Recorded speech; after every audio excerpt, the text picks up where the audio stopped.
Nuestras primeras observaciones sugieren que en Argentina, entre 2006 y 2015, la desigualdad total neta observada se redujo, pero que es posible que la sistémica se haya incrementado. Entonces, vamos a aclarar algunas de estas cosas. Primero, déjenme, digamos, asociar la evolución de la desigualdad con cuatro aspectos, y que son cuatro aspectos que se relacionan que relacionan de alguna manera desigualdad natural y desigualdad económica.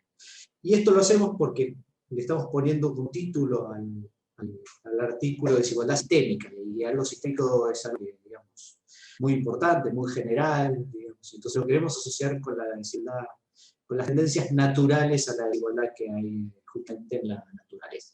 Entonces lo que observamos es que aumenta la desigualdad, las diferencias competitivas, digamos, en la naturaleza por cada especie, y en la economía por cada personalidad, si es emprendedor o no. Y también hay una aleatoriedad multiplicativa que aumenta esta desigualdad en la naturaleza por la reproducción de los individuos, las especies, su mortalidad y la relación entre ambas. Y en economía, digamos, el equivalente sería a la aleatoriedad multiplicativa, el retorno de las inversiones. Enseguida vamos a profundizar. Por otro lado, es posible que la desigualdad se reduzca por la asunción de dominancia. Esto incluye, en términos de la biología, a los enemigos naturales, y en términos económicos, al conjunto de instituciones igualitarias como el Estado, por ejemplo, que hemos desarrollado. Otro fenómeno que contrarresta de alguna manera la desigualdad es el influjo de nuevos individuos a determinadas poblaciones en la naturaleza, y el ahorro del ingreso de cada uno de los individuos, que con su propio esfuerzo de alguna manera trata de no consumir, y con eso de crecer económicamente, reduciendo sus diferencias con los demás. Esta es un poco la idea por la cual asociamos desigualdad natural con desigualdad económica, y ahora la pregunta es, bueno, ¿cómo la medimos? Acá lo que hicimos, queremos hacer primero es, digamos, mostrar que existen algunas tendencias naturales a la desigualdad económica, producidas por razones aparentemente sin ninguna justificación. Por ejemplo, si tenemos 45 personas con $45 cada una le da $1 a otra, cada persona que tiene dinero, la pregunta es qué ocurre tras 5.000 repeticiones, no puede hacer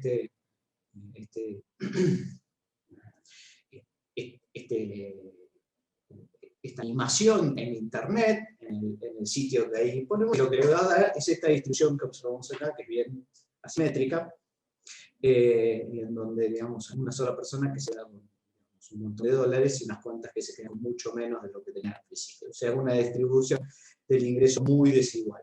Ahora, a esto lo llamamos sistémico natural, porque en realidad no está, digamos, no es consecuencia de ninguna política en particular, sino que es simplemente la aleatoriedad lo que la determina. Otro ejemplo del impacto, digamos, de la multiplicación de la riqueza por motivos financieros es el modelo de Bujoy y Mézard.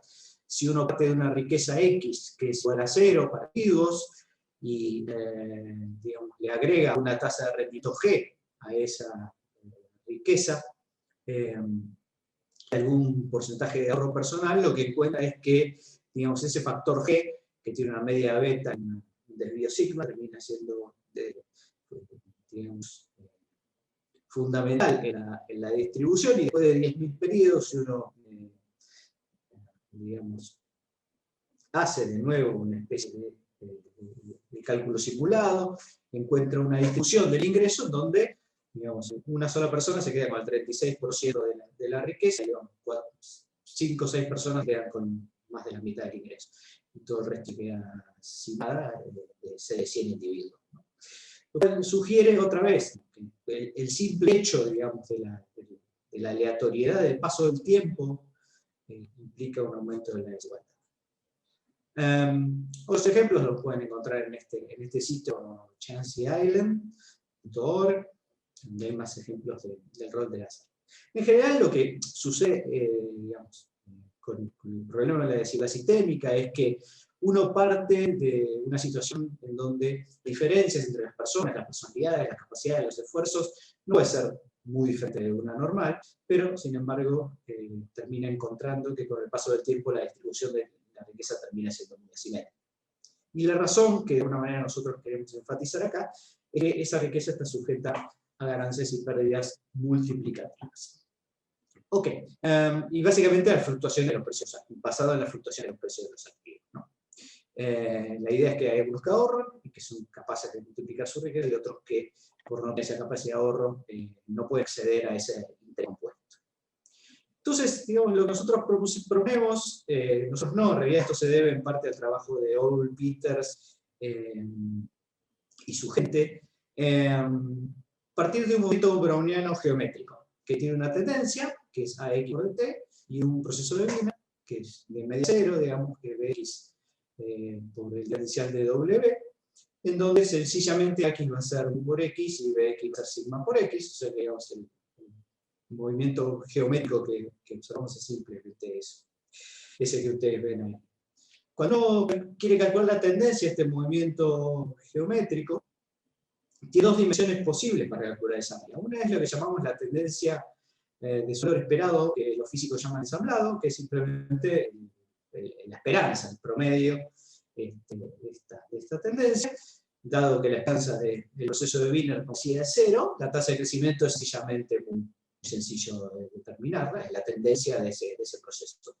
Ahora, además de eso, tenemos un promedio temporal. Y el promedio temporal, digamos, ustedes tienen que creer,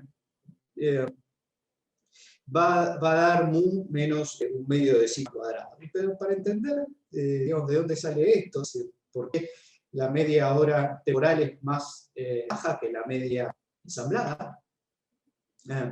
Supongo que tenemos un juego tan simple como esto, es una riqueza X, si sale cara ganas un 50% de lo que tenés, y si sale seca perdés el 40% de lo que tenés. Ahora uno calcula el promedio ensamblado, valor agregado, que es simplemente las probabilidades de cara o seca, 0,50 por la ganancia esperada. Pues, perdón, la ganancia en cada evento, en cada estado. Y el resultado son 1,05. Quiere decir que a la larga voy a ganar un 5% en promedio si yo juego este juego.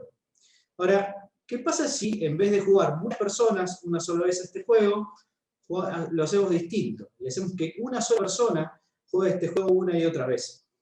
Y repita ese juego ad infinitum. El resultado va a ser el promedio temporal. O sea, una sola persona jugando en el tiempo.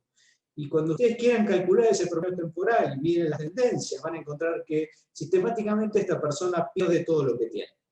Solo unos muy pocos afortunados quedan con algo, pese a jugar un juego que el promedio ensamblado nos decía que debíamos jugar.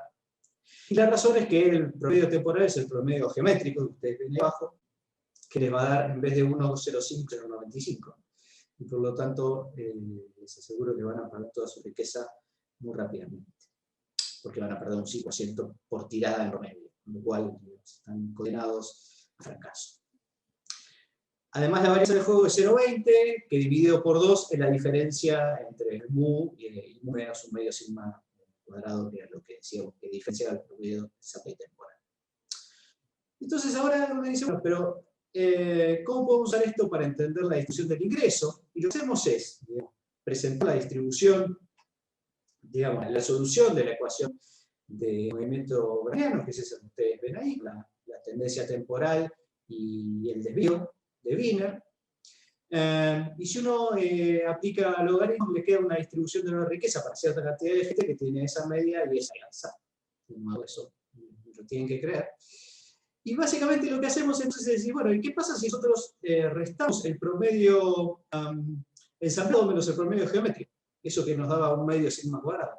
Y lo que obtenemos es una medida de, digamos, de la desigualdad en la distribución. La integral de esto, que es una derivada, nos permite sencillamente calcular entonces un indicador JT, que no es otra cosa que el logaritmo del promedio menos el promedio del logaritmo. Ustedes tienen promedio siempre menos promedio geométrico. Y esto no es otra cosa que el índice de Taylor, segundo índice de Taylor, pero que derivamos de alguna manera, de una manera implícita, un movimiento geométrico browniano, y no desde la idea de entropía, que era la que él defendía. Y este es el indicador dinámico de desigualdad, de nuevo, no es nuestro, sino es de Peters y Alexander Ammon. ¿Qué hacemos? Bueno, esta es otra ilustración de cómo funciona esto. Digo, si ustedes quieren aplicarlo esto a la desigualdad, fíjense cuál fue el promedio de crecimiento del PIB o sea, del ingreso de Estados Unidos en los últimos 30 años, y van a ver que es 1,4% aproximadamente, la línea verde. Pero si ustedes fijan en el crecimiento de una persona que está en el 750, digamos en la mediana, van a encontrar que incluso en impuestos la tasa de crecimiento del experimento es la misma. Con lo cual, queda claro que digamos, esta diferencia entre estos dos promedios, el promedio de la mediana y el promedio de la media, es un indicador que refleja de alguna manera la desigualdad en el tiempo. Y esto es lo mismo con la diferencia de que si ustedes se fijan qué pasó desde los 80 en adelante, es muy distinto de lo que pasó en la posguerra. Y lo que queda claro es que la desigualdad empezó desde los 80, se profundizó mucho y que de alguna manera este indicador lo debería reflejar. Ok, entonces bueno, intentamos estimar el TAIL para Argentina, usando la encuesta permanente de hogares.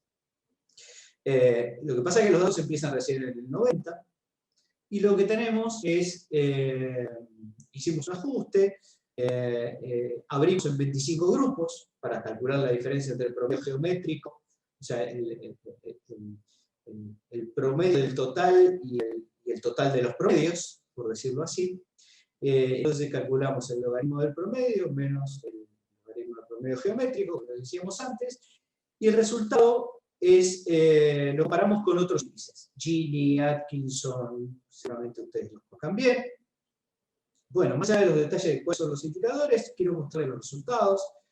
Este es un resultado, fíjense, el índice de TAIL, estimado esa diferencia que decía recién.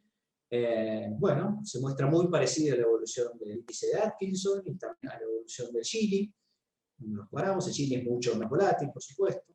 Y acá lo que vemos es, de nuevo, una comparación bastante pareja con el resto de los índices. Ahora, claro, lo que pasa es que cuando uno mira este tipo de cosas, el pH, lo que uno encuentra es un montón de ingresos que no tienen nada que ver con ingresos propios, sino que lo que hay también son, por ejemplo, planes sociales, en donde el gobierno de alguna manera compensa situaciones de inequidad. Vimos que el Estado es una de esas instituciones que compensa esa desigualdad. Entonces el TAIL no permite ver la desigualdad sistémica, porque no podemos ver qué hay detrás de... no podemos ver los ingresos originales de los individuos. Entonces tenemos que tratar de buscar algo más, algo que no tenga los planes sociales, o digamos, filtrarlos, y entonces nos encontramos con esta muestra MLR, Ministerio de Trabajo. Pablo, sí. Disculpa, quedan 2 minutos. ¿Cuánto me quedan? 2. 2. Y cuando... 2 minutos, perfecto. Y cuando hicimos este cálculo, observamos estos ingresos que no tenían este tipo de planes sociales, encontramos este resultado. Que es que fíjense que el TAIL de MLR termina como no bajando a partir del año 6. Y después hicimos otro indicador más, con esto ya completo, es un poco lo que observamos en este indicador, que es, ¿y qué pasa si yo calculo la tasa de crecimiento del PBI menos la tasa de crecimiento de cada uno de los grupos basados en esta muestra MLR? Y lo que encontramos, si me dejan mostrar el resultado, es esto. Lo que vemos es que el TAIL del PIB queda arriba, mientras el TAIL del MLR baja y después se mantiene constante.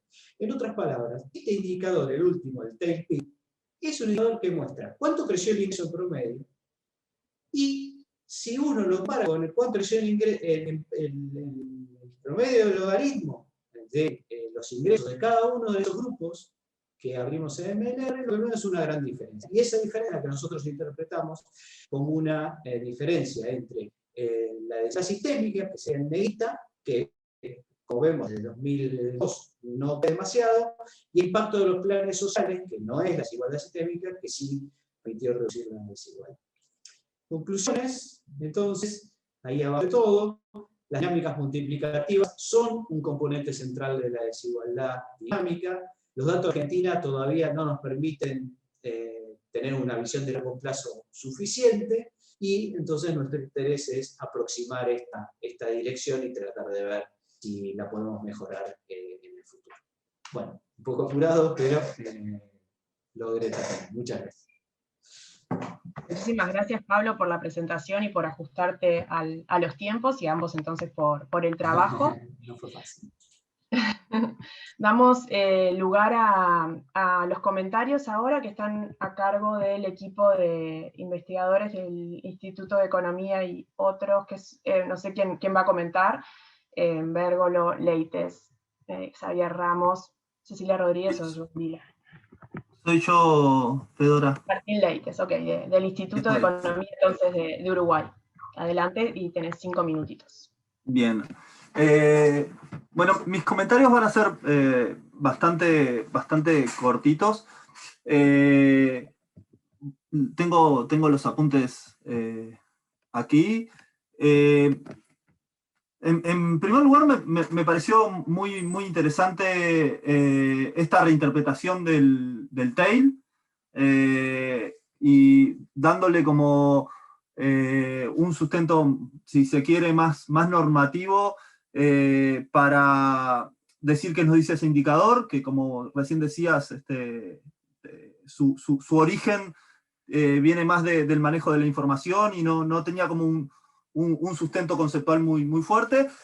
Y bueno, y en base a los antecedentes que ustedes manejan,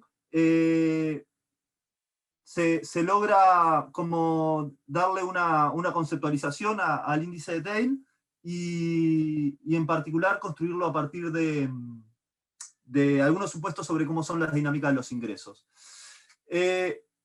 Lo que yo tengo dos tipos de comentarios. Un primer tipo de comentarios está más asociado a cómo ustedes motivan el artículo. Me pareció como muy atractivo esta idea de distinguir estas dos desigualdades. Cuando ustedes incorporan esta idea de cómo es el proceso de generación de ingresos, el lector, la verdad es que cuesta seguir hacia dónde van a llegar. Y de hecho, una cosa que hice fue ir a los antecedentes y asocian la construcción de este índice o esta reinterpretación del TAIL comparando lo que es el crecimiento medio de la economía y las debilidades que tiene el crecimiento del PIB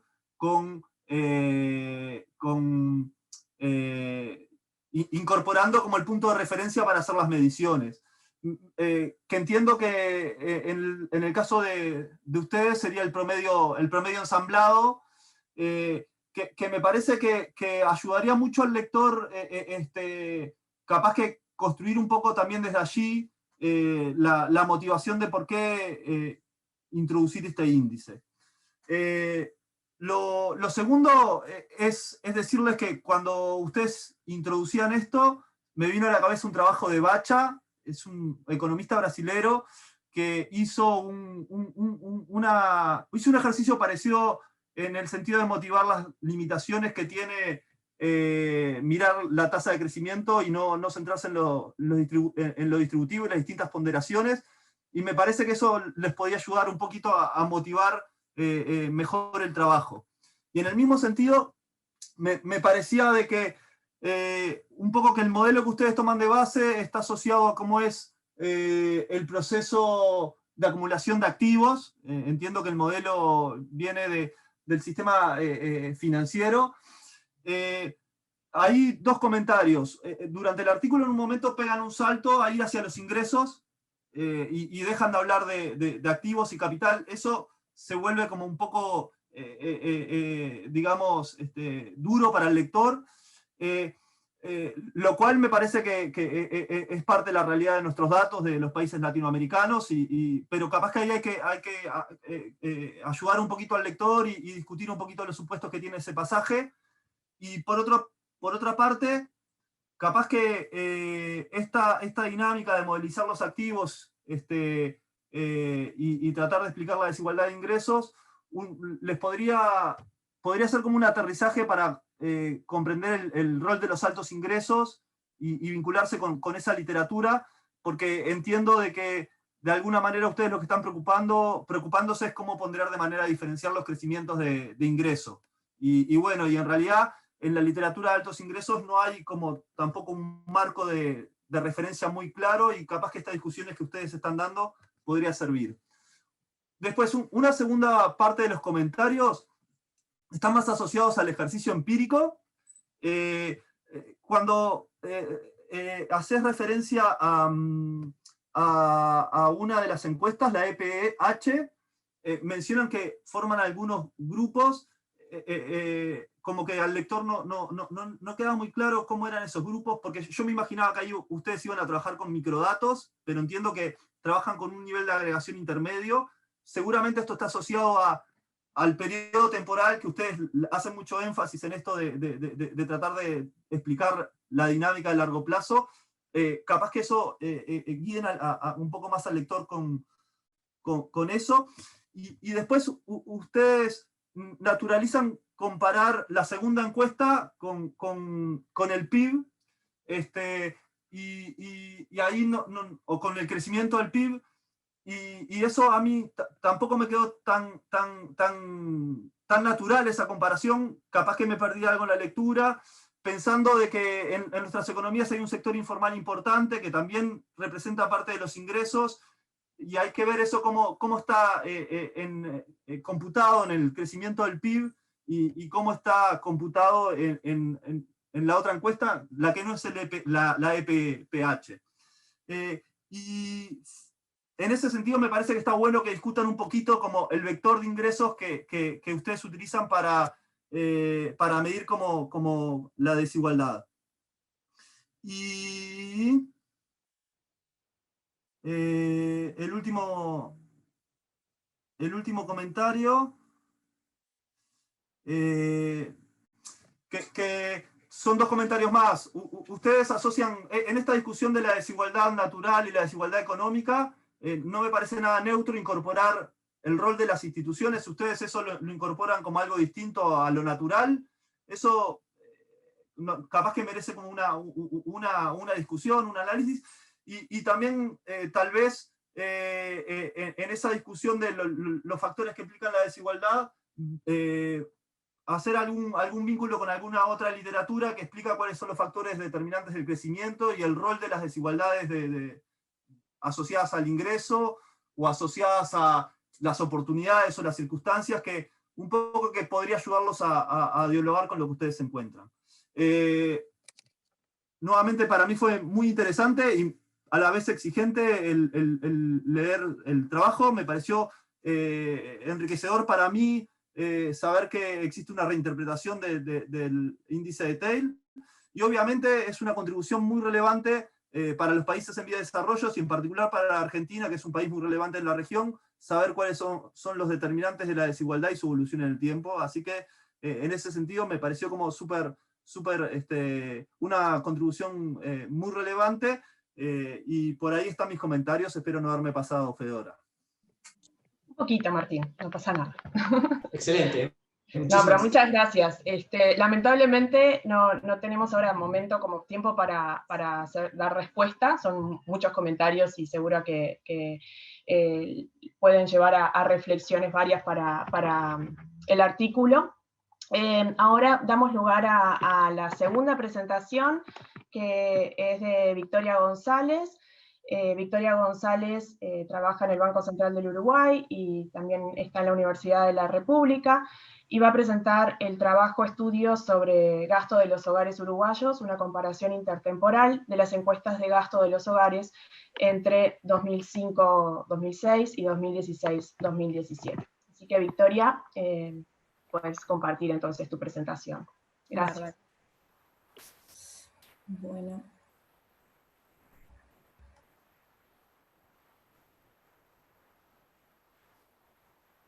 Bien. Bueno, este trabajo se basa en mi tesis de maestría, que la orienta Andrea Vigorito. Se llama Estimación de curvas de Engel para el gasto de los hogares uruguayos, una comparación de las encuestas de gasto entre 2005-2006 y 2016-2017.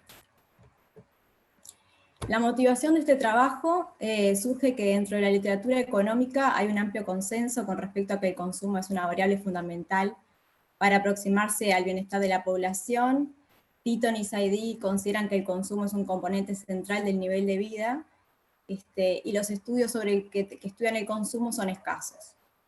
En un plano más filosófico se encuentra el trabajo de Cortina, que plantea la existencia de una oposición entre consumo y libertad, ya que las elecciones de consumo se encuentran blindadas a la fuerza de la publicidad, a los grupos de referencia, a los medios de comunicación. Y bueno, en lo que respecta a Uruguay, hay muy pocos trabajos que hayan estudiado el consumo, y los antecedentes más cercanos son anteriores al 2000. Entonces, la motivación de este trabajo es aportar evidencia sobre cómo ha sido la evolución del gasto del consumo en los hogares, así como la desigualdad según el nivel de ingreso en un contexto en el que el ingreso real tuvo un fuerte crecimiento. Y además, explotar una base en la fuente de información que fue recientemente publicada, que es la última encuesta de gasto del 2016-2017. Los objetivos que me propongo en este trabajo son, en primer lugar, comparar las estructuras de gasto, la del 2005-2006 con respecto a la del 2016-2017, por quintiles de ingreso, y de esta forma ver si hay un cumplimiento de la ley de Engel y si se ve una reducción de la desigualdad en el consumo. Otro de mis objetivos es observar si se constataron cambios en las elasticidades del gasto alimenticio y no alimenticio en ambos momentos del tiempo y por estrato de ingreso. Me interesa analizar la interna del gasto alimenticio y del no alimenticio para ambos momentos del tiempo y por ingreso. Y ver para rubros que experimentaron un mayor crecimiento en la estructura del gasto en estos 10 años, voy a seleccionar algunos bienes específicos y calcular las curvas de Engel para los que tuvieron un mayor cambio. Y el último es analizar el cambio en las elasticidades en el tiempo y entre hogares según estatus de ingreso, y de esta forma ver si bienes o servicios que en el 2005-2006 eran suntuarios pasan a ser necesarios, y si esto se da para todos los hogares o solamente para algunos. Bueno, el marco teórico del que parte este trabajo es, en primer lugar, partir como un problema de maximización de la teoría clásica del consumidor, en donde tengo que la determinada cantidad de un bien se expresa por el ingreso y por los precios. Las curvas de Engel lo que hacen van a dejar el precio fijo, y voy a ver la demanda de los bienes va a depender únicamente tanto del gasto como del ingreso. Además, hay otras variables que ayudan a explicar el gasto en consumo, que pueden ser variables sociodemográficas, como por ejemplo las variables que hacen referencia a las economías de escala, como el tamaño del hogar, la composición del hogar, variables socioeconómicas como el nivel de ocupación, el nivel educativa, y también están variables relacionadas a las externalidades de consumo, como pueden ser las de interacciones sociales o consumos relativos que plantea la literatura de Frank, y toda la que tiene que ver con consumo emulativo. Si bien el análisis de Engel, de las curvas de Engel, se inició con trabajos puramente descriptivos, estos fueron avanzando y empezaron a usar muchas técnicas econométricas, tanto paramétricas como no paramétricas. Hay una amplia discusión de cuál es la mejor forma funcional para estimar las curvas de Engel. Hay trabajos como el de Price y Hautaker que estiman bajo una especificación doble logarítmica, en donde se obtiene la elasticidad directamente. Está la propuesta de Working Lesser, que fue muy popular, y donde se estima la proporción del gasto en determinado bien o servicio sobre el total del gasto.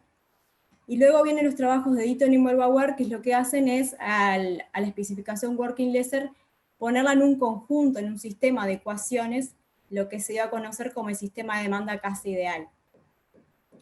Después están los trabajos de Banks, que lo que hacen es agarrar el modelo de Deaton y Mollbauer y en realidad por una especificación no lineal y hacerlo cuadrático.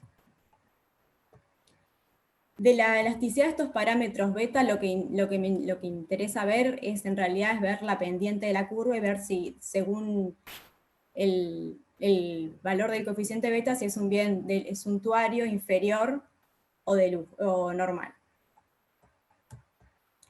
Los antecedentes internacionales se dividen en los que estudian estructuras de consumo y que contrastan la ley de Engel, como puede ser el de Hautake, de Nishida. Después hay trabajos que estudian las curvas de Engel bajo un sistema de ecuaciones, que fue como lo presenté recién en el marco teórico, que están los de Deaton, los de Banks, los de Blandel. Después están los que estiman las curvas de Engel, pero de forma separada, y además lo ven por estratos de ingreso. Acá se encuentra Pisolito, Naya, Rojas. También hay trabajos que lo que hacen es corregir la censura de los datos y la endogeneidad, Entonces acá se encuentran trabajos como el de Atkinson, el de Chern, el de Nasher, que corrigen la censura de los datos a partir de Tobit, y también hay una serie de trabajos para Argentina que lo que hacen es corregir la endogeneidad con Heckman, la censura, perdón, con Heckman. Y para el problema de la endogeneidad están los trabajos de Banks, Blandel, Nasher, Guerrero, que también corrigen endogeneidad.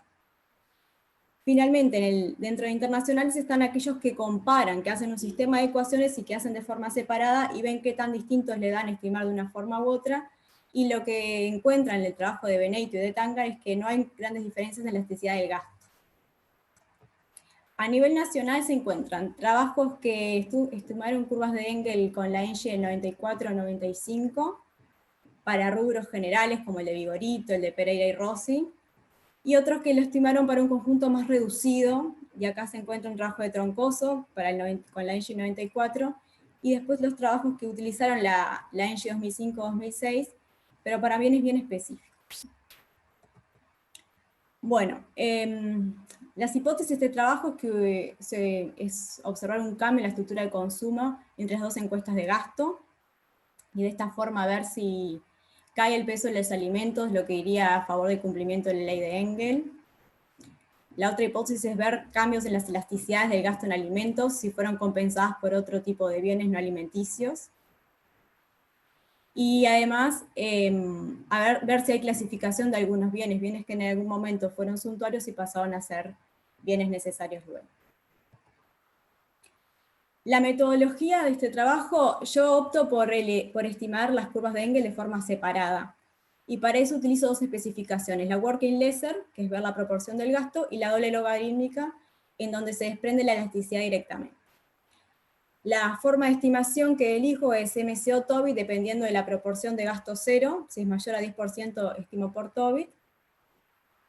Las causas de que pueden haber un gasto de consumo cero puede ser que hay infrecuencia en las compras, por las preferencias de los consumidores, por problemas de su declaración, por efecto fatiga.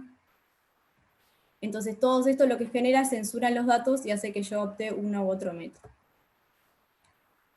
Como elijo el gasto total porque satisface la propiedad de actividad y me permite hacer como un sistema por completo, por más que no lo estime en forma de sistema, el problema de utilizar el gasto total es que tiene un problema de endogeneidad que se da por la simultaneidad de las decisiones. Entonces lo que hago es utilizar variables instrumentales para corregir por endogeneidad, y el instrumento que utilizo es el ingreso, que se correlaciona con el gasto y que no surge de sumatoria de gastos parciales, entonces por ese lado escapa este problema de endogeneidad.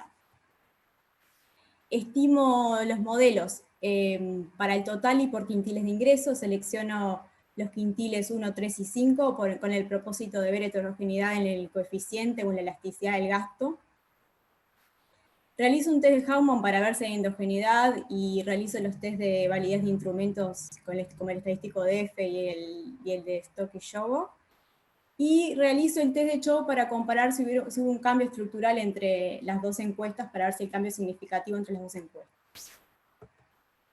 La fuente de información que utilizo son las últimas dos encuestas de gasto, la del 2005-2006 y la del 2016-2017, que se publicó en febrero de este año. Los rubros de gasto que elijo son todos, simplemente que los divido entre alimentos y no alimentos.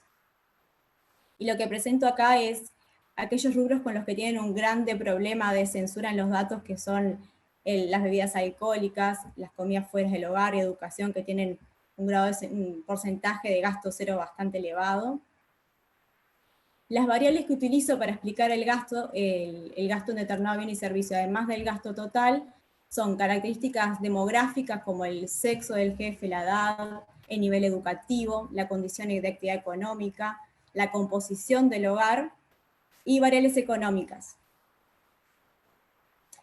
Entonces, del análisis descriptivo lo primero que se desprende es que en el periodo de análisis hay una disminución de la desigualdad y del ingreso, que se observa, bueno, acá en el gráfico se puede ver como el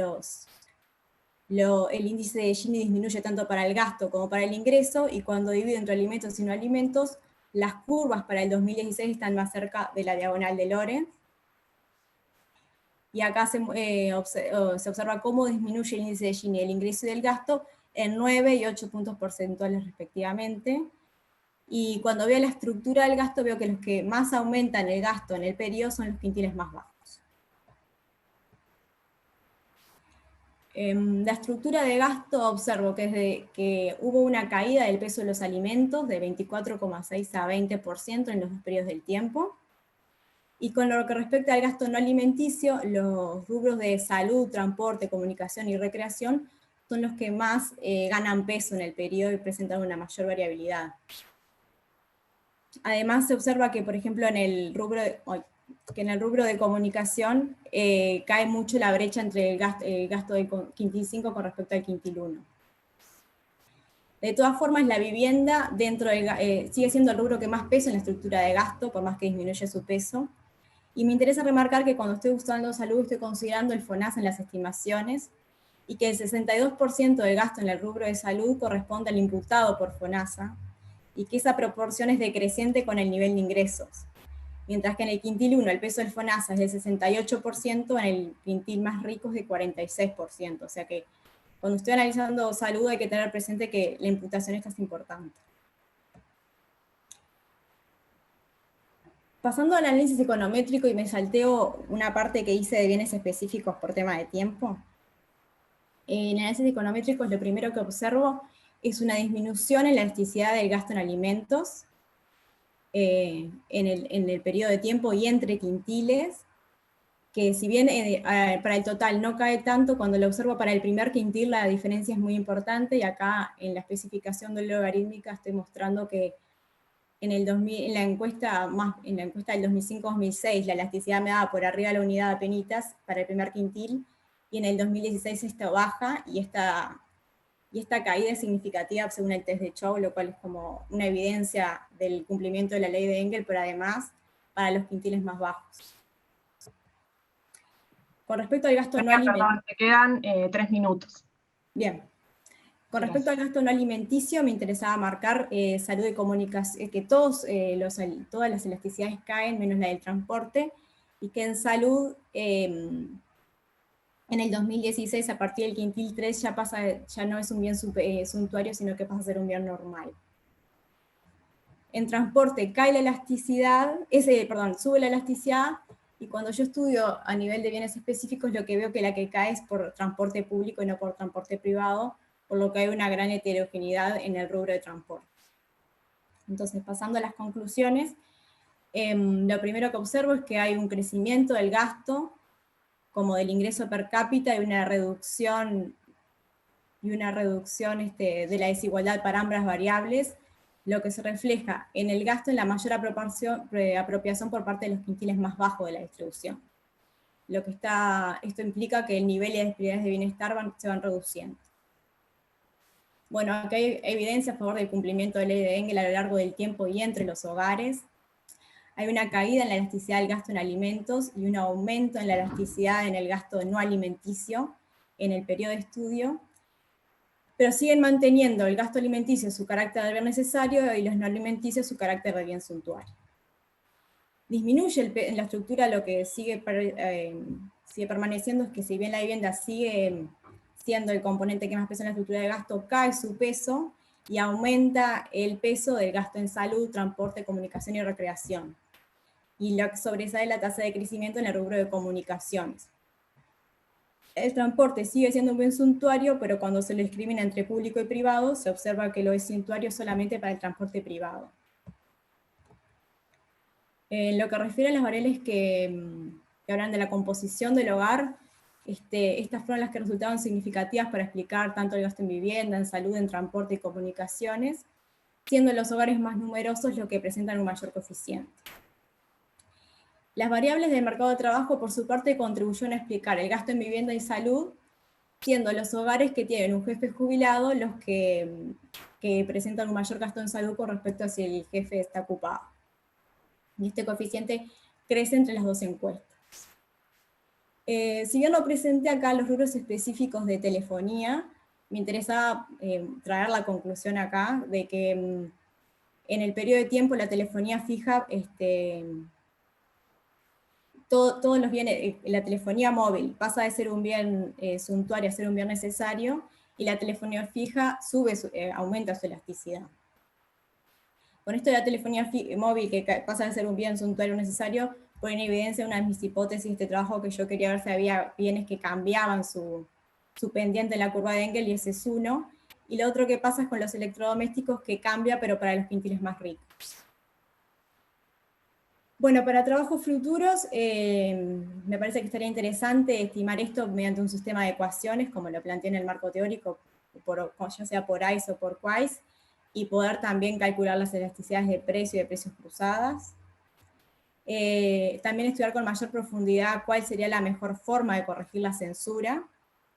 Y finalmente, incorporar externalidades como otras variables para explicar el gasto en consumo. Muchas gracias. Bueno, muchas gracias, Victoria. Damos lugar entonces ahora a los comentarios del trabajo de Victoria, que estarían a cargo de Federico Tabata o Pablo Mira, no sé quién sería el encargado de... ¿Qué tal? Buenas tardes. Hola, buenas tardes. Primero que nada, felicidades por el trabajo. Me pareció recontra interesante. O sea, incluso creo que la invitación está para extenderlo para lo que es América Latina, por el simple hecho de que, bueno, es como, o sea, como que sería interesante saber más allá. Tengo un par de consultas. El primero de ellos es si se controló por las regiones, o sea, incluso si se vio que los betas, o sea, si las elasticidades son distintas entre las regiones. ¿Por qué cuento esto? Porque yo, pensando desde mi país, Argentina, entiendo de que sí hay diferencia en los consumos en cada una de las regiones. Eso fue como el primer comentario que como que se me vino. Desde otro punto, que no sé si quieren que haga todas las consultas primero y después responde, o no sé. Lo que deseen, ¿eh? No sé, yo por mí te respondo, no sé si hay tiempo. Sí. Creo que sí, creo que sí. Creo que sí. Sí, yo elegí la variable capital e interior para ver diferencias. No lo hice, no estimé un modelo para Montevideo, otro para el interior. Lo que hice fue poner una variable explicativa que diferenciara. No me resultó muy significativa para la mayoría de los rubros. Ok, está bien, porque eso como que yo lo que esperaba, o al menos desagregar un poco más para ver, bueno, si hay diferencia entre las regiones, e incluso después lo que me generó duda, o sea, si bien entendí que se hizo el test de Chow para ver si hay quiebre estructural, lo que no me quedó claro es si se testió que la elasticidad beta, digamos, es distinto de 1, mayor de 1 o menor de 1, o sea, fuera del cambio estructural entre las encuestas, digamos, sino puntualmente, sobre no el valor, sino puntualmente si es estadísticamente mayor de 1, menor o igual. No sé si se hizo. ¿Vos decís en cada modelo si miré el valor? Claro, o sea, digamos, en realidad testear si es estadísticamente mayor, menor Sí. o igual a 1. Sí. ¿Sí se hizo? Ah, ok. Claro, como no me había quedado claro eso. Después, el tema como invitación posible es que se haga sobre regresión cuantílica, por el simple hecho que lo que parecería interesante sería ver no solo el efecto promedio, sino intentar ver, bueno, cómo es el gasto en toda la distribución. Si bien, bueno, como que el quintil forma parte, bueno, pero ver también sobre toda la distribución, y creo de que sería interesante verlo eso, o sea, ver el efecto marginal en cada parte de la distribución. Otra cosa más, el tema que se toma lo de la edad del jefe-jefa, ¿no? Y lo que me generó duda es, yo no sé qué es lo que hacen distintos autores, pero lo que se me ocurre es así como trabajar con la edad promedio del hogar, incluso con el desvío estándar del mismo hogar. ¿Por qué pienso esto? Porque lo que creo yo son casos en los que el jefe tampoco, o jefe tampoco explica todo el consumo de ese hogar, sino es como que puede existir dos hogares con dos jefes con la misma edad, pero la composición intrafamilia es distinta, o sea, con el rango etario, digamos. Y lo que se me ocurre es, bueno, como un pequeño proxy, trabajar con la edad promedio, incluso poner desvío estándar varianza, como para ver un poco, o el coeficiente de variación incluso, como para ver un poco sobre la composición y no solo tomar la edad del jefe. No, bueno, esas son las preguntas. Entonces, son las recomendaciones. Bueno, muchísimas gracias. Damos lugar ahora entonces al tercer trabajo. El trabajo es de los autores Marcelo Bérgolo, Martín Leites, Cecilia Rodríguez y Joan Vilá del Instituto de Economía de la Facultad de Ciencias Económicas de la UDELAR de Uruguay y Xavier Ramos de la Universidad Autónoma de Barcelona. Se llama Intergenerational Mobility on Top Income Persistence for a Developing Country, Estimates Using Administrative Data from Uruguay. Así que no sé si es Martín, que vas a presentar. Sí. Okay. ¿Tengo habilitado compartir pantalla? Sí. Vale.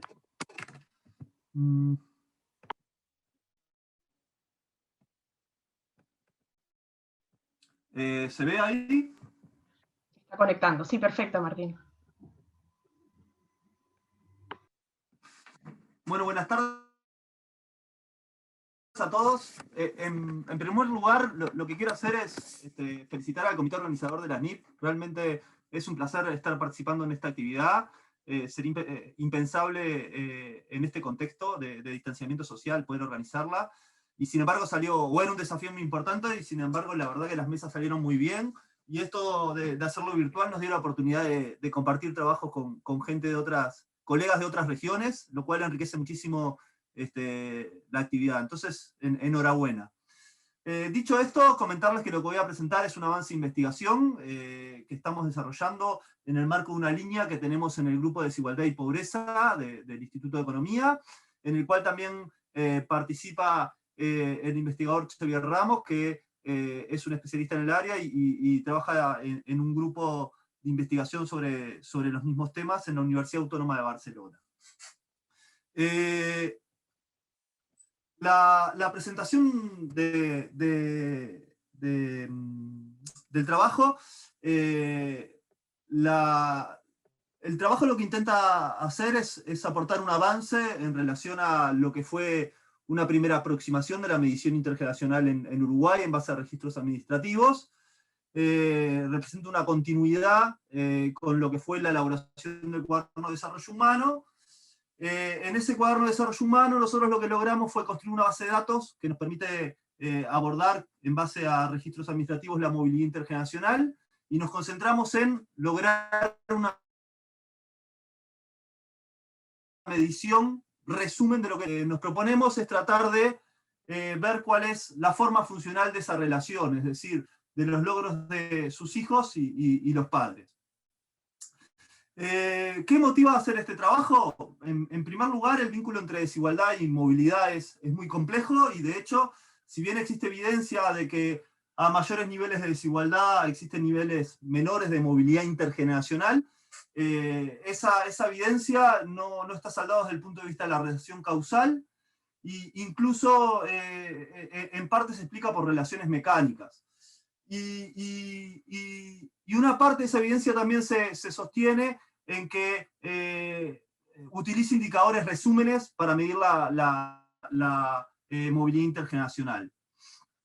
Hay toda una literatura que plantea de que los niveles de movilidad intergeneracional son altos o bajos en función de los canales que explican la movilidad intergeneracional, y son esos canales los que median el vínculo entre desigualdad y movilidad intergeneracional. Entonces eso abre la interrogante si en países como los de Uruguay, donde la desigualdad es más alta y existen algunas debilidades institucionales, los niveles de movilidad intergeneracional son más altos de los que se encuentran en otros países, en otros antecedentes, y además si esos canales de persistencia de la desigualdad entre generaciones operan con distinta intensidad en función del lugar que ocupan las familias en la distribución del ingreso. Y una motivación adicional es que los trabajos que han abordado la forma funcional de la persistencia de la desigualdad entre generaciones, en general son intensivos en datos y utilizan registros administrativos, y se concentran, por lo tanto, en países desarrollados. Entonces, nosotros vamos a tratar de medir esto para un país en desarrollo, lo cual incorpora como desafío cómo abordar la informalidad desde dos perspectivas: cómo considerarla para lograr mediciones que sean precisas de la movilidad intergeneracional, y en segundo lugar, preguntarnos si la informalidad podría convertirse en un canal de persistencia de la desigualdad entre generaciones. Entonces, la contribución que tiene el documento, bueno, tratar de aportar evidencia sobre los niveles de movilidad intergeneracional de ingresos para un país en vías de desarrollo, concentrándonos como persistencia de la... Y en ese camino tratar de aplicar algunas estrategias para considerar aquellos hogares o aquellas familias que tienen un vínculo menos estable con el sector formal. Esto es relevante para comprender los problemas de desigualdad, es relevante para pensar políticas que mitiguen los efectos de corto y largo plazo de la desigualdad, y también para comprender cómo se van formando las creencias y las instituciones dentro de nuestros países. Existe mucha literatura que ha abordado el tema de la movilidad intergeneracional. Lo más reciente pasa por utilizar registros administrativos. No me voy a centrar en ese aspecto por razones de tiempo. Los antecedentes que existen en Uruguay han utilizado la encuesta continua de hogares o se han concentrado en mediciones promedios de lo que es la movilidad intergeneracional. Entonces la contribución de nuestro trabajo pasa por tratar de ver qué es lo que pasa en la cola más alta de la distribución y qué es lo que pasa en la cola más baja. Para el que nunca ha abordado el tema de la movilidad, lo que está en el fondo de esto es tratar de explicar la distribución conjunta de los ingresos del padre y de los ingresos del hijo. Cuando hablo de los ingresos, son los ingresos permanentes, y la movilidad lo que trata de explicar son los movimientos que suceden entre las dos distribuciones marginales, que son las que representan la distribución del ingreso de cada una de las generaciones. Nosotros, para aproximar el ingreso permanente, lo que vamos a hacer es organizar a los hijos y a los padres en percentiles de la distribución del ingreso. Y lo que vamos a hacer es primero tener una estimación de lo que es la persistencia promedio, que sería este beta, y el problema que tiene este beta es que resume todos los movimientos que existen entre las dos generaciones. Imagínense de que podría haber regiones de la distribución que fueran más pegajosas, por lo tanto que fuera más difícil moverse tanto para arriba como para abajo, y en otras regiones de la distribución donde la movilidad sea más fácil. Para poder abordar ese problema, lo que vamos a hacer es agregar una estructura más flexible al problema, utilizando polinomios locales, es decir, estimaciones no paramétricas, y luego estimaciones paramétricas, pero que habilitan que este promedio sea distinto en función del lugar que ocupan los hogares en la distribución del ingreso.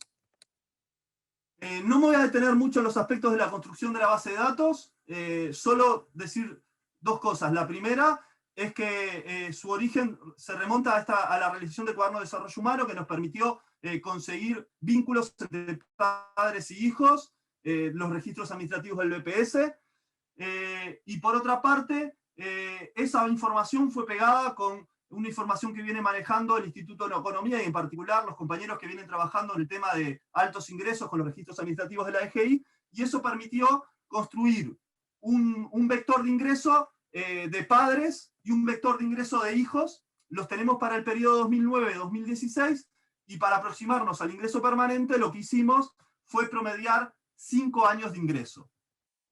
¿Sí? El criterio es tratar de encontrar a los hijos en la edad más avanzada y a los padres en la edad lo más adulto posible, porque la literatura previa lo que plantea es que para que sea consistente la estimación de esta persistencia intergeneracional hay que enfocarse en las edades adultas. Esto nos lleva a trabajar con dos primeras bases de datos. Una primera que le exigimos tanto a los padres como a los hijos que tengan 5 ingresos formales, ya sea laborales o totales, ¿sí? Eso involucra 154.000 padres y 154.000 hijos, y eso nos permite una medición de la movilidad intergeneracional de familias que tienen un vínculo más estable con el sector formal. ¿Sí? Y eso es una limitación que tenemos por nuestra base de datos y por el funcionamiento de nuestras economías, donde hay un sector informal importante y hay cierta volatilidad. Para paliar este problema, hicimos dos cosas. Un primer aspecto fue considerar en nuestra muestra padres y hijos que tuvieran 2 cotizaciones en el periodo de 5 años. Y eso nos lleva prácticamente a duplicar la muestra a 269.000 hijos y padres que los 2 al mismo tiempo por lo menos tienen 2 ingresos positivos. Por lo tanto, ahí, en esta segunda muestra, que es la muestra extendida, lo que vamos a trabajar es con los mismos hogares que están al principio, más un grupo de padres y hijos que tienen un vínculo menos estable con el sector formal. Lo segundo que hicimos es que nosotros podemos agarrar a nuestra muestra y ubicarla en cuál es su distribución de ingresos formales. Pero además, nosotros podríamos rankearlos en la distribución de ingresos formales e informales. Entonces, nosotros el ranking lo tratamos de construir considerando la globalidad de los ingresos y no solo los ingresos formales. Vamos a los resultados. Entonces, me parece que lo primero es centrarnos en la edad de 30 a 39 años, que es una etapa adulta de los hijos. Los padres tienen entre 45 y 65, o 60, dependiendo si tenemos conocimiento si se jubilaron. Y lo que tenemos acá es la estimación promedio, que es ese 0,27 de la muestra estricta, es decir, aquellos que tienen un vínculo más permanente con el sector formal, y en este promedio lo que hacemos es construir la distribución de referencia solo con ingresos formales. Y ahí lo que encontramos es que las mujeres tienen una persistencia más alta que los hombres. Cuando en lugar de utilizar como referencia los ingresos formales, incluimos los informales y los informales, lo que pasamos es a este 0,28 en la estimación promedio, y se mantiene la diferencia por género, es decir, siempre las mujeres tienen un nivel de persistencia más alto.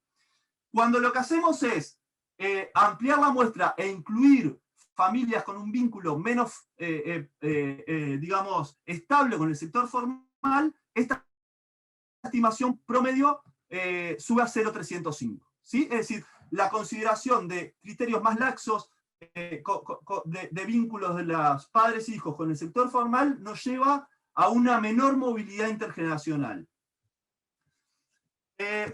Ahora, ese promedio esconde cosas. Y en particular, si ustedes ven esta matriz que está acá, lo que nos demuestra es el lugar esperado que tienen los hijos en función del lugar de partida. Y lo que encontramos es que existe una concentración súper importante en la cola alta de la distribución. En la cola baja de la distribución no encontramos mucho. ¿Por qué? Porque estamos trabajando con la muestra estricta, con la muestra de que tanto el padre como el hijo tiene 5 ingresos específicas que los ponen en una mejor situación y que los saca de los lugares bajos de la distribución. Esto nos motiva a tratar de superar ese promedio y hacer unas regresiones incluyendo spline.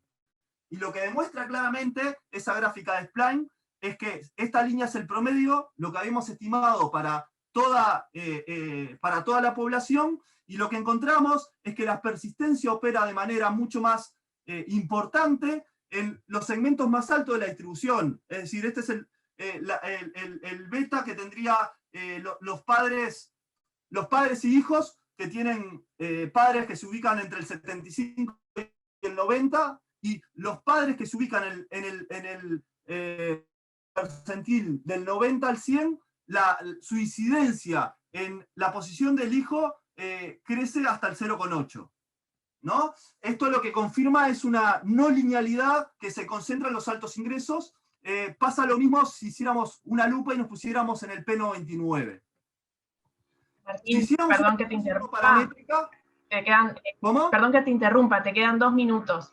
2 minutos, genial. Si hiciéramos una estimación no paramétrica, encontraríamos que las estimaciones con spline aproximan mucho mejor lo que sucede que la estimación promedio, que es lo que les estoy mostrando en este momento.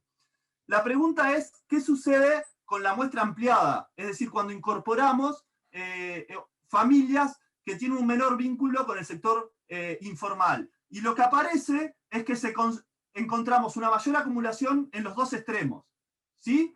Cuando tiramos nuevamente la regresión, considerando spline, lo que encontramos es que en los extremos de la distribución existe una mayor persistencia, tanto en la cola alta como en la cola baja. Y esto nos parece que es una contribución relevante, interesante. Digamos que los antecedentes en los países desarrollados ya habían confirmado la persistencia en la cola alta de la distribución. Nosotros acá lo estamos confirmando para un país en vías en desarrollo, y lo que no existía tanta evidencia es esta persistencia en la cola baja de la distribución. Nuevamente, si hiciéramos esto con regresiones no paramétricas y con las spline, vemos que las estimaciones no paramétricas y las spline nos arrojan resultados que son consistentes. Y bueno, y en el trabajo que está en construcción, y seguramente Mauricio haya sufrido más que nadie de que sea un trabajo en construcción, tratamos de incorporar algunas de las pruebas de robustez que hacemos. De hecho, tenemos como varios ensayos de maneras de ensanchar la muestra, incorporando cada vez más personas con un menor vínculo con el sector formal, y también definiciones alternativas del ingreso permanente. Eso no solo usar los percentiles, que es la mejor estrategia, sino también poniendo la posición real en la distribución del ingreso y también el logaritmo del promedio de ingresos.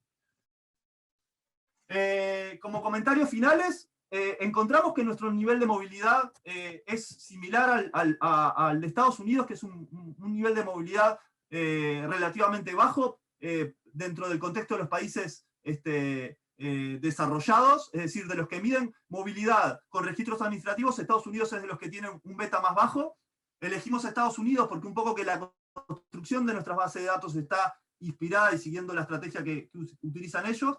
Encontramos de que la movilidad o la persistencia mejor dicho, es más alta para las hijas mujeres. Encontramos de que considerar vínculos menos estables con el sector formal mueve el beta en el sentido de una menor movilidad intergeneracional. Y encontramos evidencia robusta sobre la presencia de no linealidades muy fuertes en los extremos de la distribución. De los trabajos que miramos nosotros, bueno, Federico Araya, utilizando encuesta continua de hogares, sugería que podía estar existiendo alguna mayor persistencia a la cola más baja de la distribución, pero la potencia de sus datos no le permitía avanzar de manera precisa en la forma funcional de la distribución, y existe un trabajo para la Argentina que, con las limitaciones que tiene el uso de encuestas continuas de hogares para medir esto, también hablaba de trampas de bajos ingresos. En nuestro trabajo nosotros lo estamos confirmando, y eso podría estar explicando de que nuestro beta promedio está escondiendo persistencias muy importantes entre generaciones en los extremos de la distribución. Y por ahí cierro y escucho los comentarios, y si tienen preguntas las retomo más adelante. Bueno, muchísimas gracias, Martín.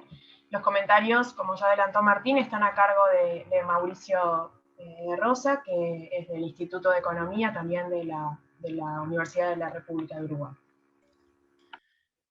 Muchísimas gracias. Yo también quería compartir pantalla, si se puede, pero creo que tiene que dejar de compartir Martín.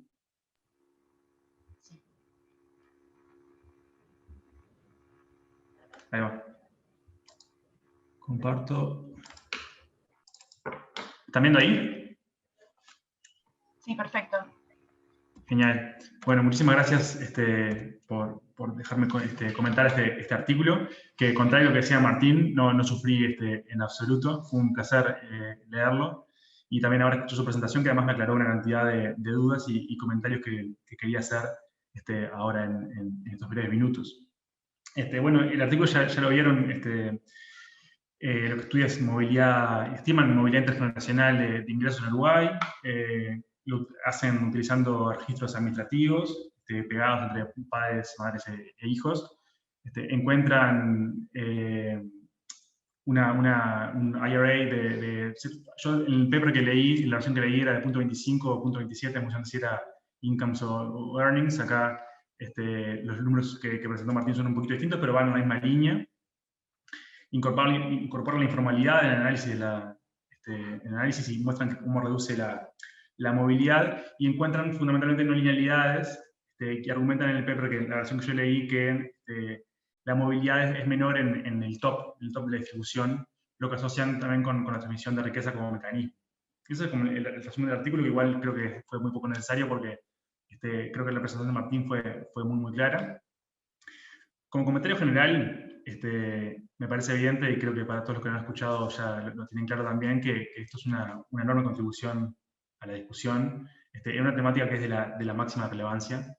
Creo que esto va de suyo, pero me parecía que vale la pena explicitarlo. Es un trabajo muy, muy bueno, muy potente, que nada, es una contribución, me parece, así, muy, muy relevante, y fue muy interesante leerlo, y estoy ansioso por ver cómo sigue esto.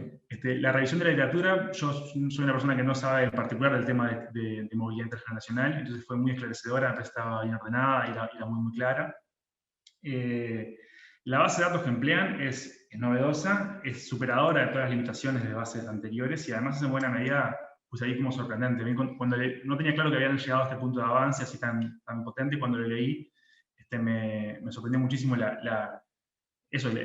poder de fuego que hay en una base de esta naturaleza, que es de registros administrativos, que pega datos de Social Security, de tax, con una base de padres e hijos. Me pareció muy impresionante eso. Y después la incorporación de la dimensión de la informalidad resulta natural para aquellos que venimos trabajando con registros administrativos en contextos de países en desarrollo, pero igual es imprescindible, así que me pareció que es una tremenda contribución.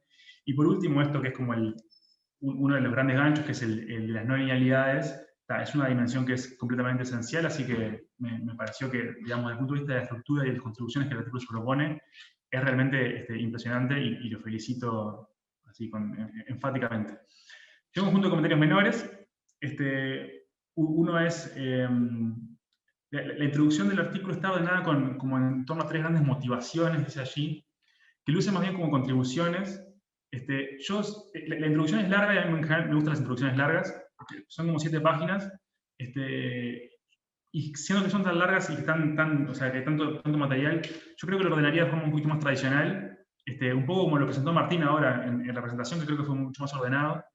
Acá queda como grupos de ideas demasiado heterogéneas y demasiado, como con demasiada agregación, y me parece que ordenarlo de una forma un poquito más tradicional, como una motivación pura al principio, después contribuciones con respecto a la literatura, una pequeña revisión de antecedentes, y después ir más a un resumen del trabajo, me parece que podría funcionar un poco mejor para la introducción, para darle más potencia y enfatizar un poco más las contribuciones del trabajo.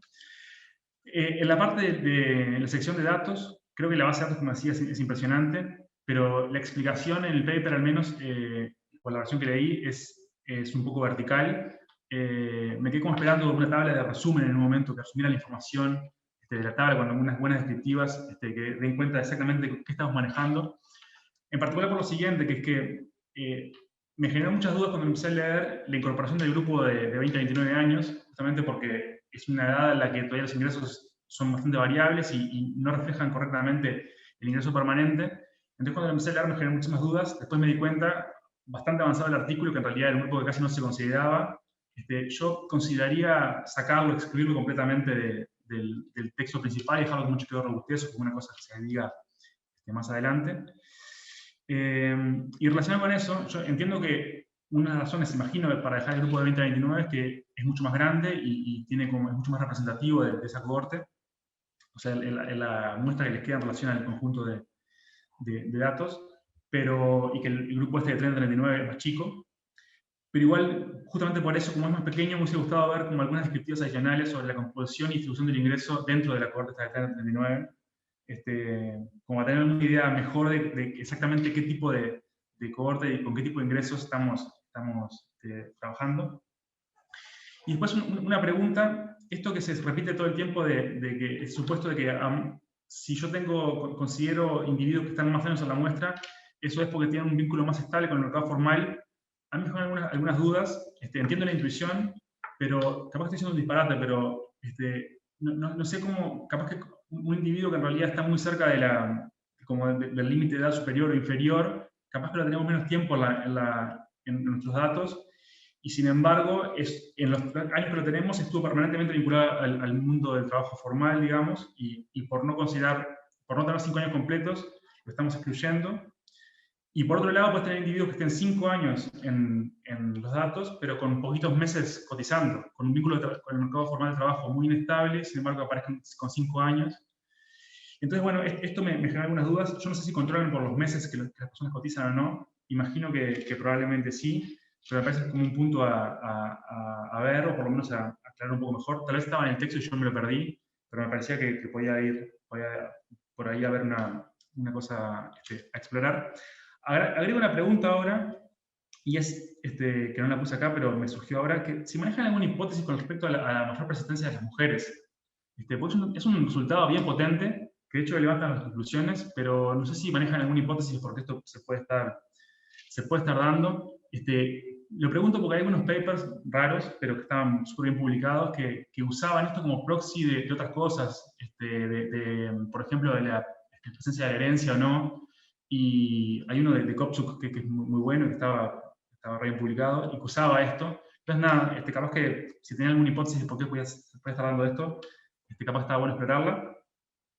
Y después tenía un conjunto de comentarios mucho más grandes sobre una tabla, la tabla 4, que tenía un resultado que para mí era rarísimo, que es que básicamente les daba que había más persistencia entre el P90 y el P95 que arriba de toda la distribución, pero vi que ahora los resultados que presentaron, eso ya no era así, que había una cosa monótona creciente en la persistencia, cosa que me parece mucho más consistente. Yo de hecho lo que les iba a comentar es que había un problema de consistencia entre el speech central del artículo y esa tabla, que como generaba muchísimas dudas, sobre todo generaba muchas dudas con el tema del vínculo con el capital, pero como ya estoy corto de tiempo y veo que ya lo superaron, ni lo voy a comentar, entonces después si quieren lo conversamos un poquito con Joan, ya conversé, así que por acá dejo Fedora y no hacemos tiempo. Gracias. Vale, gracias Mauricio por los comentarios. Igual te toca ahora presentar a ti. Mauricio nos va a presentar el trabajo Inheritance and Real Estate Wealth Distribution in Uruguay. Perfecto. Bueno, voy, espero que me ponga el tiempo. Les comparto pantalla.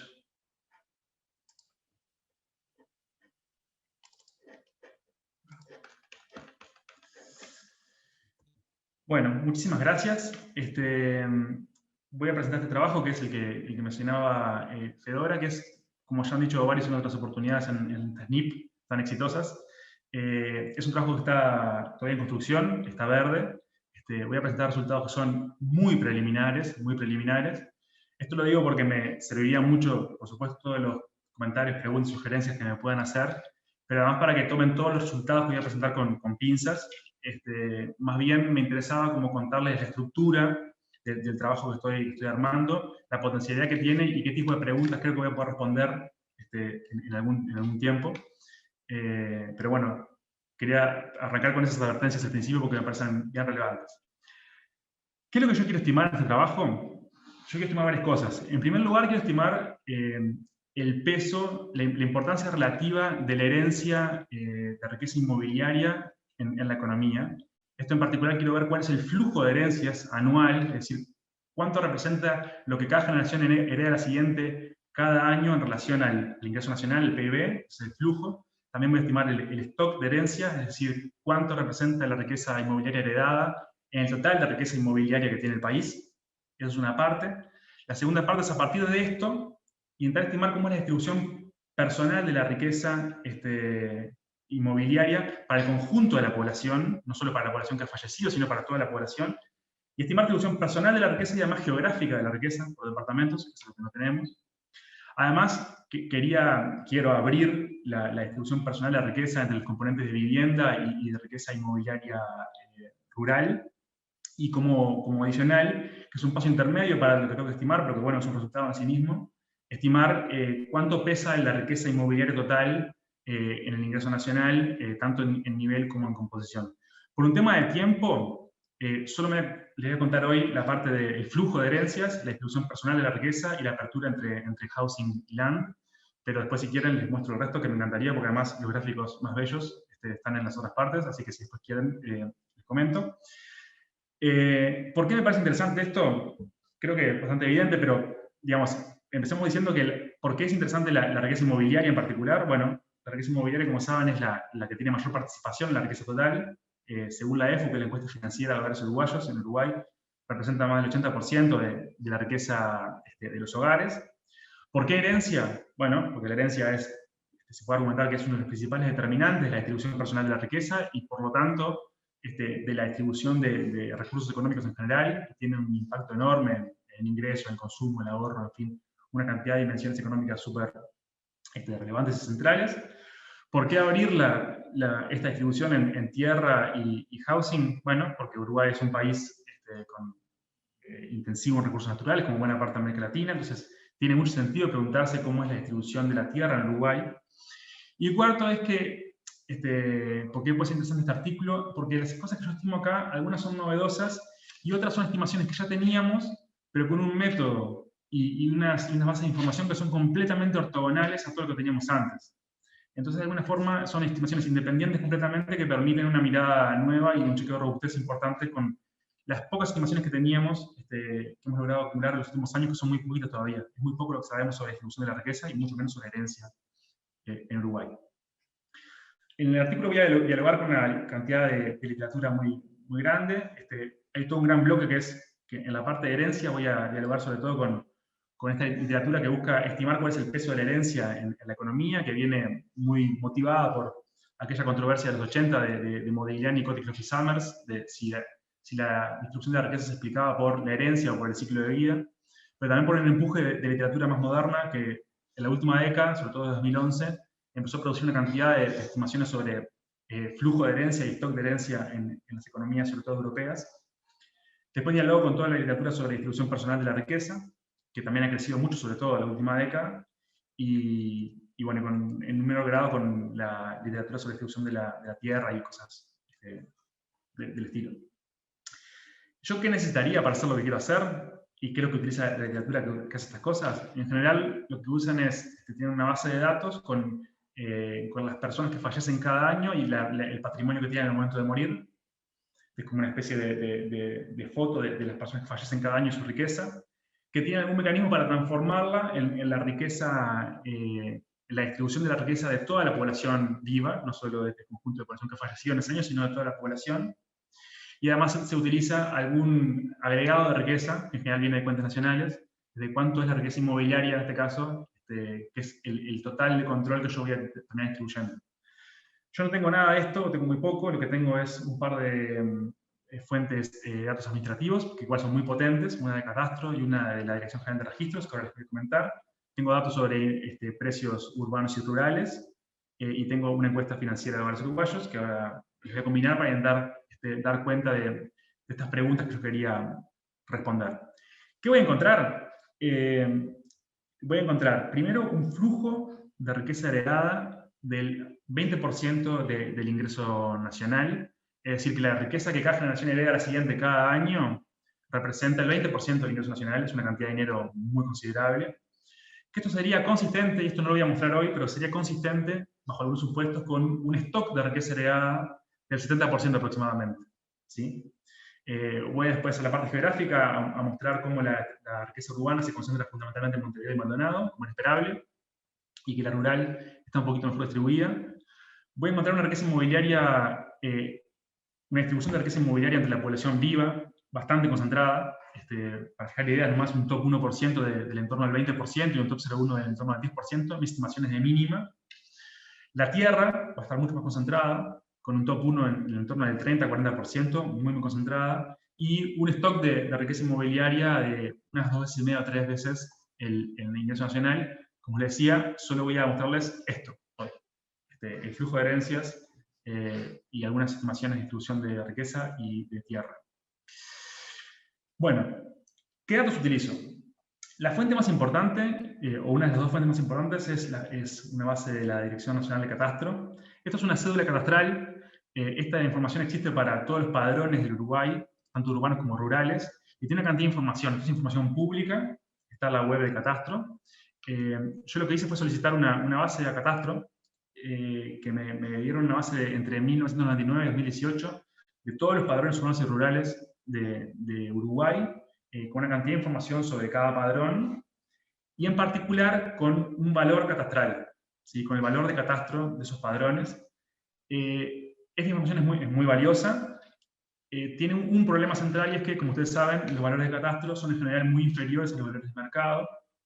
Acá voy a decirlo muy rápido, pero básicamente yo hice una corrección de los valores de catastro a los de mercado, utilizando valor por metro cuadrado de inmuebles urbanos para varias ciudades y por tipo de vivienda proveniente del INE, y valor por hectárea y por departamento para el caso de los padrones rurales, que viene de la DIEA, del Ministerio de Ganadería, Agricultura y Pesca, y con eso logro unas correcciones que se acercan muchísimo, muchísimo a las correcciones que informalmente maneja la Dirección Nacional de Catastro para saber cuánto aproximadamente representan sus valores catastrales en relación a los de mercado. Que básicamente es que los valores catastrales son un 40% de los valores de mercado en el caso de los padrones urbanos y un 15% en el caso de rurales.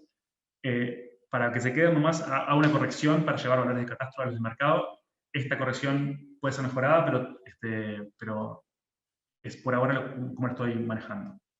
Una segunda fuente de información es la información de la Dirección General de Registros, que es una base de datos con las personas fallecidas entre 2007 y 2015 y todas las propiedades que tenían en el momento de fallecer.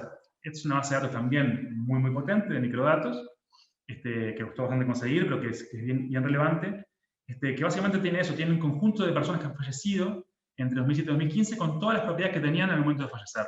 ¿Sí? Eso también es información pública, está en este diario oficial.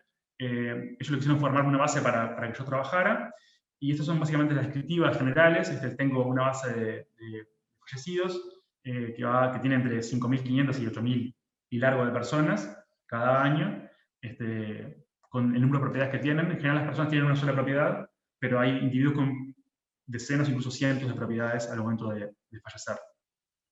Entonces, ¿qué tengo yo? Tengo una base por un lado de la catastro, que tiene todas las propiedades que existen en Uruguay con su valor catastral y de mercado, y después tengo una base de datos con todas las personas que han fallecido en este periodo y las propiedades que tenían en el momento de fallecer. Necesito pegarlas de alguna forma, eso está muy discutido en el artículo, pero básicamente lo que hago es, las pego a nivel de padrón. Con la información que yo tengo, yo muestro que puedo aislar e identificar precisamente a cada padrón del país, urbanos y rurales, esto es para el caso de los urbanos, para los rurales. Puedo hacer un merge a nivel de padrón para terminar con una base de datos que esencialmente tiene a todos los individuos que han fallecido con el valor del patrimonio total que tenían en el momento de fallecer. Es una base de datos que tiene un poco menos de personas porque pierdo algunas en el camino, pero afortunadamente conservo algo así como el 80% de mi base de fallecidos, solo que ahora tengo todas las propiedades que tienen con todos los valores que esas propiedades tienen, cuál es el valor en dólares, y tengo algo así como entre el 15 y el 20% del fallecidos de cada año. Es un número considerable. Yo lo que voy a asumir es que son las personas más ricas dentro de esa generación de personas que han fallecido en ese año. ¿Sí? Yo tengo que hacer una corrección adicional, y es que yo lo que tengo es un registro de personas ahora, entonces, que tienen registrada una propiedad a su nombre, con el valor de esa propiedad, pero yo no sé si esa propiedad fue acumulada por ellos individualmente o si fue acumulada con alguien más. Lo más probable es que haya sido una propiedad que haya sido acumulada con un esposo, una esposa, con una pareja. Entonces, desde el punto de vista, yo tengo que hacer alguna corrección. Ahí hago dos supuestos, uno que es de mínima, que asumo que todas las propiedades que yo observo han sido acumuladas por esa persona y alguien más, entonces la divido entre dos. Eso está sustentado por la literatura, digamos, es una cosa que uno querría hacer, solo considerar las propiedades que pasan de una generación al siguiente y no las propiedades que pasan dentro de la misma generación, entre esposos, por ejemplo. Hago otro supuesto que es menos restrictivo, que es que en base a la EFU, estimo que hay un 30% de personas que son propietarias individuales de su vivienda y que no la han compartido con nadie. Entonces hago un split 70-30 y asumo que al 70% hay que dividirlo entre dos, y al 30% restante, en realidad es la propiedad que tienen es la propia. Hago una berrunlía y el sorteo y termino con una distribución que es un poco menos restrictiva. Y además hago un ajuste para pasar de riqueza bruta a riqueza neta. ¿Ah? Pero allí básicamente lo que termino es teniendo una base de datos con las personas que han fallecido, con Mauricio, su riqueza individual. ¿Sí? Te quedan 3 minutos. Perfecto. Gracias, Fera. Termino con una base de datos que tiene a las personas fallecidas con el valor individual de riqueza que tenían en el momento de fallecer. Entonces, eso me permite computar directamente cuál es el peso relativo de la herencia en la economía. Eso es lo que hago acá. Este es el flujo de herencia en cada año, como les decía, aproximadamente, tiene ciertas variaciones, pero aproximadamente 20%. Es decir, que lo que cada generación hereda a la siguiente en riqueza inmobiliaria cada año es aproximadamente 20% del ingreso nacional. Es una cantidad significativa de dinero. Esto es un poquito alto. Yo esperaba poner un valor un poquito más bajo, No está fuera de los rangos que encuentra la literatura, pero un poco me sorprendió que fuera tan alto. Pero como primera aproximación igual da un número que es razonable y que es interesante. Esto es lo que yo después, con algunos supuestos, intento ver cuál es el stock de riqueza acumulada, heredada en la economía, pero se los cuento en todo caso en otro momento. Ahora yo quiero tengo una base de datos con las personas que han fallecido y su riqueza, pero me interesa ver cómo es la distribución de la riqueza, no en el conjunto de personas que murieron en cada año, sino en el conjunto de la población. Esta es la esencia de lo que se llama el método de las herencias, en esta literatura, que básicamente lo que hace es intentar transformar la riqueza de los muertos en la riqueza de los vivos, en la distribución de riqueza de toda la población. ¿Sí? Acá el desafío central es que una cosa clave que diferencia a las personas que fallecen cada año con el promedio de la población es que son más ricas, justamente porque han logrado acumular riqueza a lo largo de la vida. Debe hacer alguna corrección. Yo la corrección que hago es, a partir de la EFU, de la encuesta financiera de hogares uruguayos, estimo cuánto es el exceso de riqueza que tienen estas personas al momento de fallecer en relación al promedio de la población, de forma tal de ajustar la riqueza de estas personas que han fallecido a una riqueza promedio. Eso me da 1,46, que está perfectamente alineado con lo que la literatura encuentra, que siempre está entre 1,4 y 1,5. Entonces, básicamente lo que hago es, corrijo a la baja la riqueza de estas personas que han fallecido y expando la población para dar cuenta del conjunto de la población uruguaya, y así puedo estimar la distribución de la riqueza entre toda la población. Y lo que les muestro ahora, en el panel A está el criterio menos restrictivo, en el panel B está mi lower bound, que es esta división entre dos de la riqueza individual.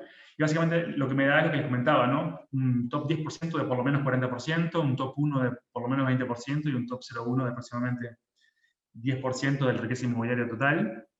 Y esto es lo que puedo abrir entre housing y land, que como también les comentaba, la riqueza rural está mucho más concentrada que la urbana, no muchísimo más, pero sí bastante más. Fíjense que el top 1, por ejemplo, está entre el 30 y el 40%. O sea, hay una concentración que es sobre todo marcada en la cola derecha de la distribución.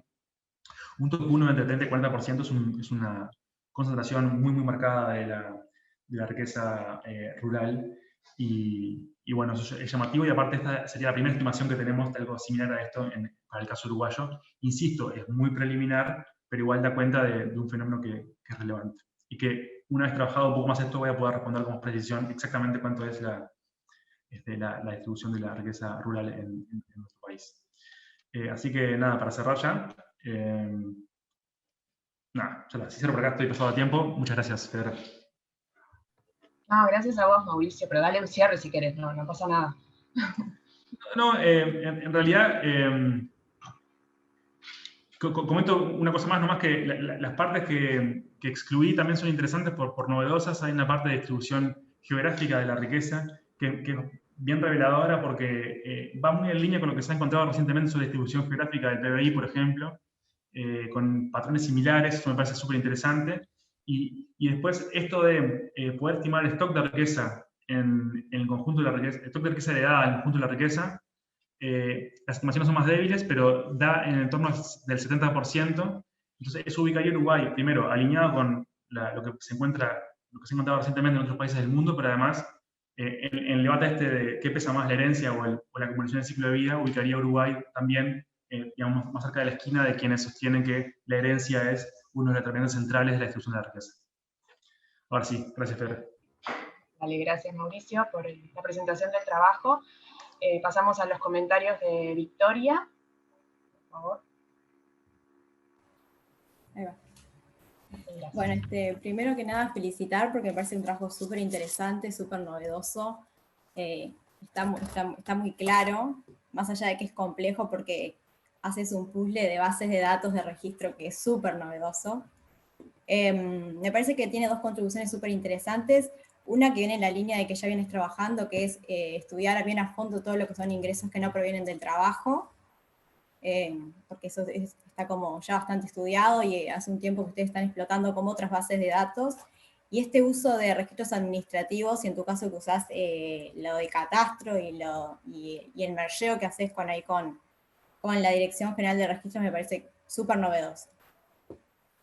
Me quedó una duda del ajuste que haces para pasar de riqueza bruta a riqueza neta, del 4% que descontás, si lo haces para, o sea, no distinguís entre riqueza de inmobiliaria ahí y la de la tierra, es como el mismo ajuste para las dos cosas, y si ese ajuste se hace en otros trabajos y es medio similar, porque pensé que capaz que podía ser más grande, al menos para el lado de la tierra. Y después de las cosas que planteas para hacer para el futuro, te quería preguntar, en uno de tus de tus trabajos, el de Augustón y el de San Román, ellos utilizan el clima educativo y ahí ven que no es una variable tan determinante como para en esto de la herencia, y te quería preguntar si una de las cosas que vos planteas más adelante es cruzar con el certificado de función, y si tenés planeado o existe esa información para ver algo del clima educativo de los que fallecen, si se puede ver algo de eso. ¿Puedo responder, Sí. Pedra? Sí, sí. La primera pregunta, la del ajuste ese, a mí me llama la atención también. Lo hago a partir de la EFU, entonces solamente puedo ver como un agregado para la riqueza inmobiliaria. 4% sí me pareció muy poco, lo hice 20 veces porque me genera dudas y está bien, o sea, es lo que da la EFU. En general, los trabajos que hacen esto tienen cuentas nacionales que tienen como el total de liabilities de la economía, el total de riqueza inmobiliaria, entonces el ratio es directo, porque lo estiman los bancos centrales. Yo acá no lo tengo, entonces es lo que puedo agarrar, pero la verdad que a mí también me parece como súper poquito, súper poquito. Podría intentar buscar una fuente secundaria para intentar estimar esto, pero no, la verdad no sé cuál, cualquier idea Sí, súper bienvenida. Y la otra pregunta está súper buena. La primera respuesta sería que no, que a priori no tengo nada de lo que he hecho hermano, pero sí, siempre me confundo cuáles son las partidas de función y cuáles son los certificados de función, pero hay uno que tiene una pregunta, o se registra el nivel máximo educativo alcanzado por la persona que ha fallecido. Que por lo que tengo entendido, por lo que me dijeron los demógrafos, tiene muchos missings, una variable que no está bien. Y además, hasta ahora no he logrado pegar con mis bases de personas fallecidas. O sea, tengo esa base que está afuera, pero mi objetivo es pegarla, porque pegarla me daría oportunidad de estudiar esto y muchas otras cosas más. Pero esa pregunta está. Así que alguna cosa, si logro pegar esto, podría llegar a ver. No es un tema menor, y eso, me abriría un mundo de posibilidades. Así que la pregunta está súper en el clavo. Gracias, Vito, por los comentarios. No, por favor. Bueno, muchas gracias. Tenemos, si quieren, 2 minutitos para Pablo y para Martín, que no pudieron contestar, digamos, los comentarios que les hicieron. Si quieren devolver alguna de las retribuciones que les hicieron, bueno, tienen ese tiempito como para hacerlo antes de ir a la otra mesa. Bueno, muy rápidamente, bueno, agradecerle los comentarios a Martín, y la bueno, la referencia de Bacha y India, ¿no? Viene a la mente, digamos, cuando mostré esa comparación de PBIs. Yo creo que, digamos, el gran desafío, además de aclarar en el paper, como bien comentó, estas cuestiones de pasar de riqueza a ingreso, porque, digamos, todo el argumento es sobre la riqueza, por eso es un argumento acumulado, digamos, el que hacemos, digamos, se choca, por otro lado, con la disponibilidad de datos en ese sentido. Así que ahí vamos a tener que trabajar mucho. Quisiera aprovechar medio minuto para hacerle una pregunta a Mauricio. Digo, todos los trabajos me parecieron excelentes, la verdad que es un placer haber compartido este espacio con ustedes. Y me preguntaba Mauricio por el tema de la riqueza nacional versus la riqueza interna, ¿no? Como argentino, nuestra preocupación es que propiedades digamos, que residen en Uruguay, digamos, supuestamente pertenecen a argentinos, y si en los datos que estuve hurgando, este tipo de análisis tenía alguna posibilidad de identificarse.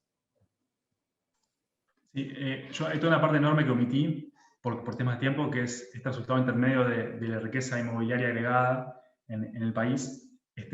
Ahí lo que tienes que, digamos, desde el punto de vista como contable de cuentas nacionales, lo que se registra todo o sea, todo lo que está en manos de no residentes se registra como un pasivo contable, digamos, como un pasivo financiero, y por lo tanto no queda como en mi cuenta de la distribución. Pero de todas formas, es un tema que es de enorme relevancia. Hay un libro muy bueno de Gabriel Zuckman que se llama The Hidden Wealth of Nations, que trata sobre el tema justamente del patrimonio fuera de fronteras, y tiene estimaciones de dudosa calidad, pero estimaciones al fin para casi todo el mundo. Así que allí hay, si quieres, cosas sobre Argentina, creo que tienen unas estimaciones, así que ahí hay cosas que están buenas.